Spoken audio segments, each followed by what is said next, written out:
Advanced HE Student Surveys Guide, Building Your Survey.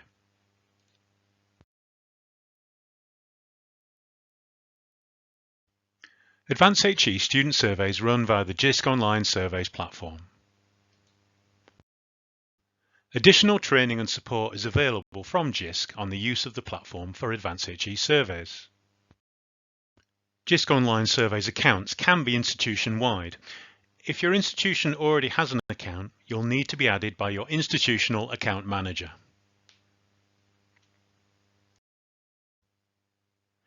Setting up an Advanced HE student survey starts with a standard template, shared with all survey officers who have a Jisc account. Click on the invite email to receive the survey template into your Jisc account.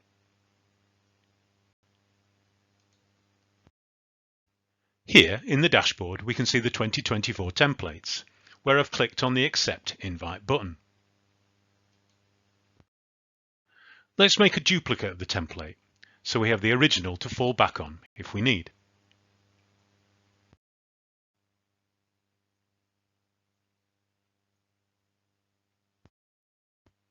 If we did lose the original, we can just click on the email invite link again to copy the template back into our account. Here in the Build tab, we can change elements of the survey template.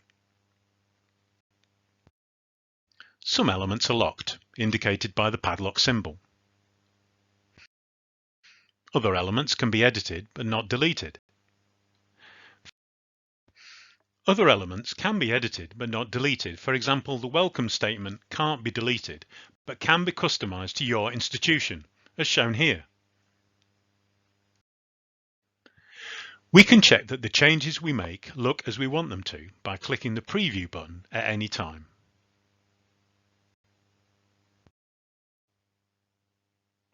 The preview screen is useful for making quick checks as we go along. We can then have a final detailed check before we send out invites to the survey.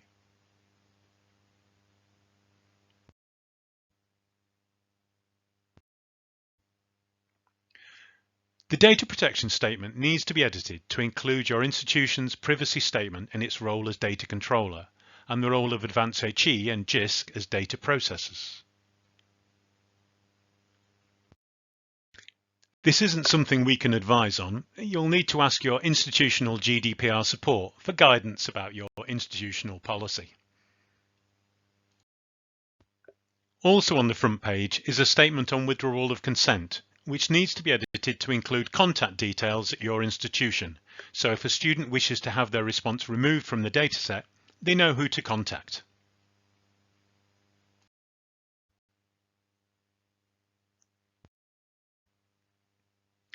The notes for completion at the top of the second page should be edited to include a contact for support at the institution. This helps direct students who have serious issues they wish to raise towards appropriate services rather than making statements in the questionnaire or contacting the surveys officer.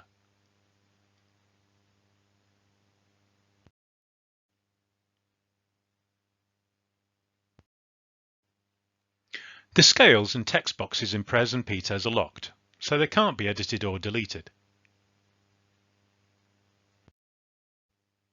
However, PRES and PTES use pre-population to enable the hiding of comment boxes under scales. And in PTES, a routing question can be used to show optional sections, dissertation, support, skills, and resources.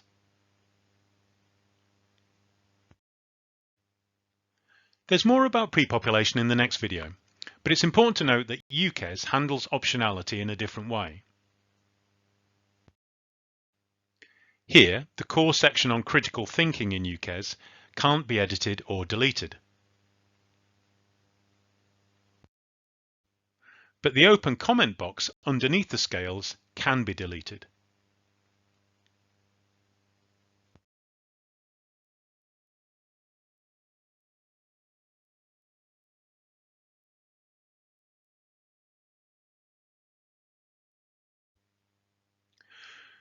We can see here on the preview that this has removed the open comment box from underneath the closed question scales.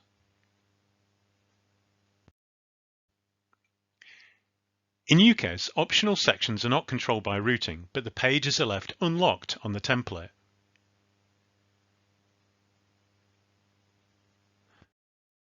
Pages containing questions about research and inquiry, staff-student partnerships, skills development, and how students spend their time can be deleted as appropriate for your needs.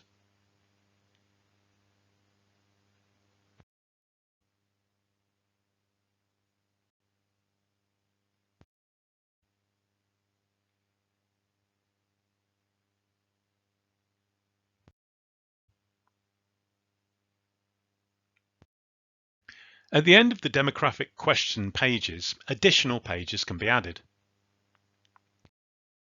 These allow for the addition of institutional questions. We can rename our page and make this title visible.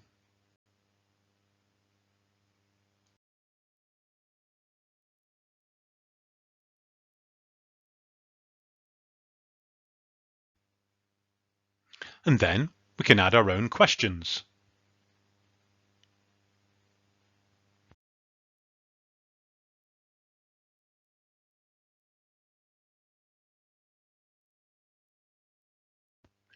Which can reflect strategic priorities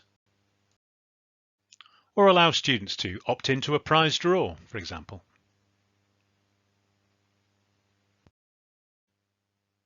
There's no limit to the number of pages and questions you can add, but for each additional set of questions asked, around 1 in 100 respondents will quit the survey.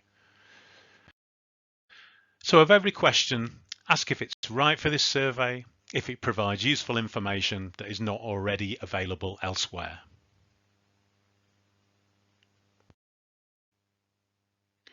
Whilst institutional questions need to be set up at the end of the questionnaire, if you'd like them to appear before the demographic section, then do contact help@jisc.ac.uk with your request and survey URL.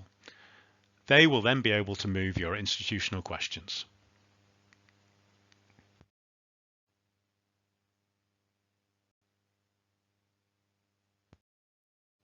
The last page to consider is the final page,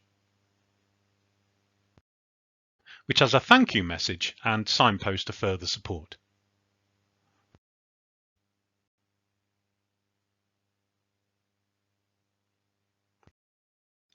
Once we're happy with this page, then the basic design of the survey is done, apart from that title. We can change the title at any time and make it more friendly and relevant.